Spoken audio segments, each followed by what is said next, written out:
নফসের উপরে জুলুম করেছে, নিজের উপরে জুলুম করেছে, সীমা লঙ্ঘন যেই বান্দারা করেছে, ওই বান্দারা আমার কাছে যেন অনুতপ্ত হয়, অনুশোচিত যেন হয়। ওই বান্দা আমার কাছে যেন তওবা করে ফিরে আসে। ওই বান্দা যদি তওবা করে আমার কাছে যদি ফিরে আসে, আমি আল্লাহ তাআলা ওই বান্দাকে মাফ করে দেই, ওই বান্দার জিন্দেগির গুনাহ মাফ করে দেই, বান্দাকে আমি আবার রহমতের কোলে উঠায়া নেই। আল্লাহু আকবার। এই জন্য রাসূলুল্লাহ সাল্লাল্লাহু আলাইহি ওয়াসাল্লাম এক হাদিসের ভিতরে বলেছেন, আত-তাইবু মিনাজ যামবি কামান লা যামবা লাহু, আত-তাইবু মিনাজ যামবি কামান লা যামবা লাহু। গুনাহ থেকে তওবাকারী এমন যে সে কোনো গুনাহ করেনি। ভাইরা আমার, আসুন তওবা, তওবা, ফিরে আসা। দেখেন আল্লাহ তাআলা জান্নাতের ভিতরে কারে কারে রাখলো একটু বলেন তো, আমার সাথে ওয়াজ আপনারাও করেন। আমার তো গলা ভেঙে গেছে, আপনাদের তো আর গলা ভাঙে নাই। বলেন আল্লাহ তাআলা জান্নাতের ভিতরে কাকে কাকে রাখলেন? বাবা আদম, মানব জাতির পিতা আবুল বাশার আদম সফিউল্লাহ, আল্লাহ তাকে জান্নাতের ভিতরে রাখলেন। তার জীবন সঙ্গিনী, তার কনজুগাল লাইফের পার্টনার মা হাওয়া আলাইহিস সালাম, তাকেও আল্লাহ তাআলা জান্নাতের ভিতরে রাখলেন। এখন আল্লাহ কি বলে দিলেন? আল্লাহ বলে দিলেন, ইয়া আদম উসকুন আনতা ওয়া যাওজুকাল জান্নাহ। এই আদম রে, তুমি আর তোমার স্ত্রী, তুমি আর তোমার বিবি এই জান্নাতের ভিতরে থাকো, আনন্দ করো, ফুর্তি করো, যা মনে লয় তাই খাও, যেখানে ইচ্ছা সেখানে যাও। তবে তবে লা তাকরাবা, লা তাকরাবা হাদিহি শাজারা ফাতাকুনা মিনাজ জালিমিন। এই যে তোমাদেরকে একটা আইল দিয়ে দিলাম, চিটাগংয়ের লোকেরা আইল বোঝেন না, আইল ডিমার্কেশন এরিয়া দিয়ে দিলাম, এই আইল দিলাম, খবরদার এই আইলের বাহিরে যাইও না, তাহলে কিন্তু ফাতাকুনা মিনাজ জালিমিন, তাহলে কিন্তু তোমরা জালিমদের, সীমা লঙ্ঘনকারীদের অন্তর্ভুক্ত হয়ে যাবে। শয়তান এমন ফুসলান ফুসলাইলো, শয়তান এমন ফুসলান ফুসলাইলো, শয়তানের বক্তব্য সবসময় একটু মাধুর্যপূর্ণ হয়, কি তাই না? দেখবেন এই উগান্ডা নামক একটা দেশ আছে, সেই দেশের একজন প্রধানমন্ত্রী ছিল, উগান্ডা। এই দেশের প্রধানমন্ত্রী, আর কি ভাষা, ভাষা শুনলে মনে হয় জান্নাত থেকে আসছে, কিন্তু কাজ কারবারে মনে হয় ইবলিশ শয়তানের আস্ত খালাতো বোন। দেখেন টেলিভিশনের ক্যামেরার সামনে এসে কি সুন্দর অভিনয় করলো। আচ্ছা, মানুষ যদি কান্দে, পানি কি নাক দিয়ে পড়ে না চোখ দিয়ে পড়ে? চোখ দিয়ে আগে পড়বে, তারপরে নাক দিয়া। এই উগান্ডা নামক একটা দেশের প্রধানমন্ত্রী ছিল মহিলা, সেই মহিলা ক্যামেরার সামনে কেমন ভাব ধরলো, এসে কি করলো, সেই মহিলা টিস্যু নিল হাতের ভিতরে, কানলো একটু। দেশে যখন ছাত্ররা দাউ দাউ করে আগুন জ্বালিয়ে দিল, আমি তখন হেলিকপ্টার থেকে পানি ছিটাইয়া আগুন নিবাইলাম। কোন দেশ বলতেছিলাম? কোন দেশ? উগান্ডা নামক একটা দেশ। এখন শয়তান কয়, আল্লাহ কয় কি? আমরা যা দেখলাম, কোটি কোটি মানুষ দেখলো, হেলিকপ্টার থেকে গুলি করা হলো, সাউন্ড গ্রেনেড মারা হলো, টিয়ার সেল মারা হলো। মহিলা কি সুন্দর অভিনয় করে কি বলছিল, পানি মারা হলো। আমার মনে হয় ওই দিন শয়তান কাঁদছে, কিছুক্ষণ কাঁদছে, কয় আল্লাহ, আমি তো বেহেশতের ভিতরে দুইজন লোকরে একটু মিথ্যা টিথ্যা ভুলাইয়া ভালাইয়া ফুসলাইয়া ফাসলাইয়া দুইজন লোকরে মিসগাইড করছিলাম, আমার কলজা কাঁপছিল, ঠোঁট কাঁপছিল, জিহ্বা কাঁপছিল। এ মহিলা তো আমার থেকে বড়, এর তো ঠোঁট কলিজা কিছুই কাঁপে না, বোধহয় গ্লিসারিন ভেজলিন এমন মাখান মাখাইছে, ঠাস ঠাস করে মিথ্যা কথা কয়, আবার একটু অভিনয়ের জন্য একটু হাতে ন্যাপকিনও রাখছে, নাক মুছছে। আমার মনে হয় শয়তান সেদিন বলছিল, বুবু তোর ঠ্যাং দুইটা একটু আগায় দে, তোর ঠ্যাং দুইটা আগায় দে, আমি তোর একটু কদম বুসি করি। আমি আর কি শয়তান, তুই যা সুন্দর অভিনয়যুক্ত কথাবার্তা বলিস, তুই আমার থেকে বড় শয়তান। তোর মতো শয়তান কোনো দেশে থাকলে আমার মতো শয়তান না থাকলেও চলবে। এটা কোন দেশের ঘটনা বললাম? কোন দেশ? উগান্ডা নামক এক, বাংলাদেশ না, এটা আবার এটা কোন একটা দেশ আর কি। শোনেন, বেহেশতের ভিতরে আছে বাবা আদম, মা হাওয়া। শয়তান কয়, এইটা যদি অতিক্রম করেন, এই যে ডিমার্কেশন, এই আইল যদি অতিক্রম করেন, চিরস্থায়ী হবেন, চিরঞ্জীব হবেন, জান্নাতের অনন্ত সুখ চিরকাল ভোগ করবেন। এই শয়তানের কথায় ফুসলানোতে আদম আলাইহিস সালাম মা হাওয়া একটু ভুল বুঝলেন। আল্লাহ তাআলা যে হুকুম করেছিলেন এটা না বোঝার কারণে অথবা একটু মানসিক দুর্বলতার কারণে তারা সে কাজটা করে ফেললেন। আল্লাহ তাআলা বাবা আদমকে আকাশ থেকে জান্নাত থেকে কোথায় পাঠাইলো? বলেন কোথায় পাঠাইলো? জমিনে। এই জমিনে তিনি এলেন। কথা কিন্তু ভালো করে লক্ষ্য করতে হবে, নাহলে আবার সমস্যা আছে। কালকে আবার সেই কিছু দিন বিদ্বেষী, ধর্ম বিদ্বেষী অথবা যারা সমাজ কল্যাণের বিদ্বেষী এই দিনের বিশাল এই আয়োজন দেখে যাদের কলিজায় জলে পড়ে কালকে আবার তারা নতুন একটা ফতোয়া বাইর করবে, আনসারী সাহেব, পীরজাদা পীর সাহেব ট্যাকের হাত নিয়ে এই ভুল করেছে। কথা ভালো করে শুনতে হবে। বলছিলাম আদম আলাইহিস সালাম আল্লাহ তাআলার কুদরতি ইচ্ছা আর তারা শয়তানের প্ররোচনায় যেভাবেই হোক ওই গাছের সন্নিকটে হলো, ডিমার্গেশন এরিয়া পার হলো, আল্লাহ তার দুনিয়ায় পাঠায় দিলেন।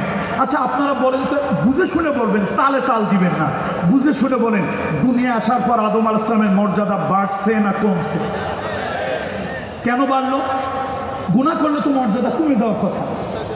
আসলে আদম আলাইহিস সালাম তিনি বুঝলেন যে আমি তো গুনাহ করি নাই, আমি ভুল করেছি, নিজের নফসের প্রতি জুলম করেছি, আল্লাহ আমার কল্যাণ চেয়েছিল।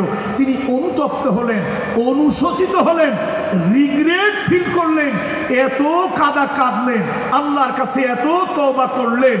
এই তওবার কারণে আল্লাহ তার প্রতি সন্তুষ্ট হয়ে, আগে তিনি ছিলেন সিম্পল মানুষ, এবার আল্লাহ তাআলা তাকে প্রথম পয়গম্বর জমিনে বানিয়ে দিলেন। তাহলে তওবার দ্বারা বান্দার মর্যাদা বাড়ে না কমে? তওবার দ্বারা বান্দার মর্যাদা বৃদ্ধি পায় না বান্দার মর্যাদা সংকুচিত হয়? আমার বন্ধুরা, আমার মুরব্বীরা, শয়তান যদি আল্লাহর কাছে অনুতপ্ত হতো, অনুশোচিত হতো, আল্লাহর কাছে যদি কাঁদতো, আল্লাহর কাছে যদি অনুনয় বিনয় করত, মহামহিম আল্লাহ তাআলা, গফুর গফফার আল্লাহ তাআলা, রহিম রহমান আল্লাহ তাআলা, হয়তো শয়তানকেও আল্লাহ তাআলা মাফ করে দিতেন। কিন্তু শয়তান তা করে নাই। আদম আলাইহিস সালাম করলেন, ও রব্বানা যালামনা আনফুসানা ওয়া ইল্লাম তাগফির লানা ওয়া তারহামনা লানাকুনান্না মিনাল খাসিরিন।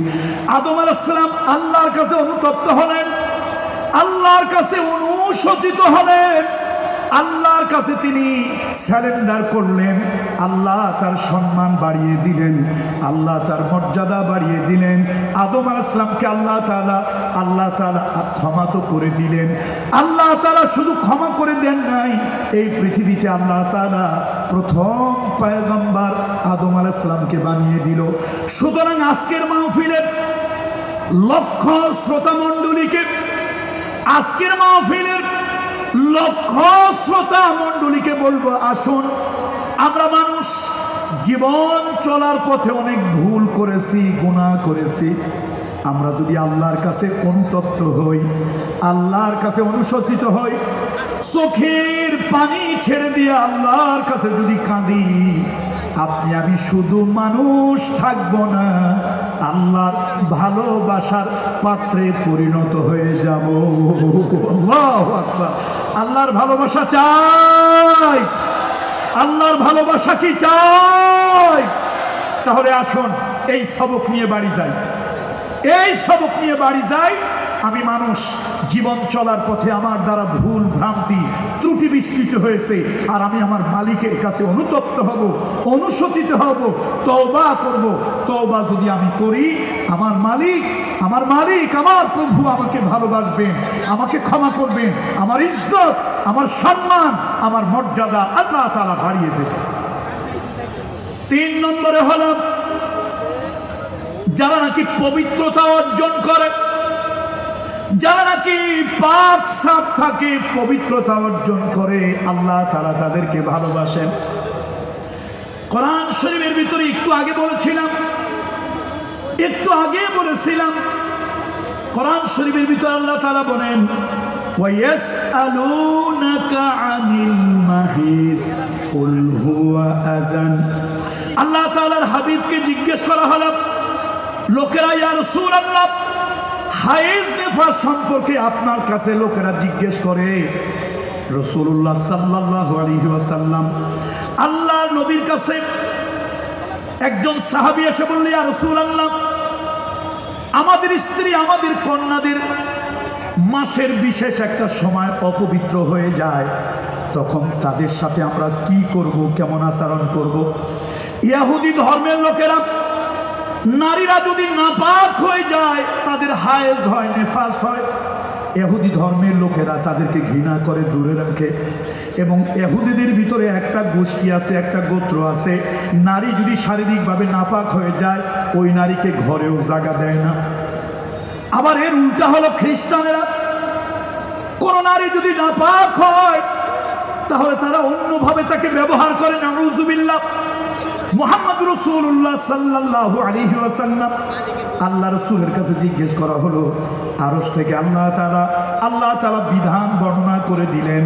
আল্লাহ তাআলা বললেন, ইন্নাল্লাহা ইউহিব্বুত তাওয়াবিন ওয়া ইউহিব্বুল মুতাতাহহিরিন।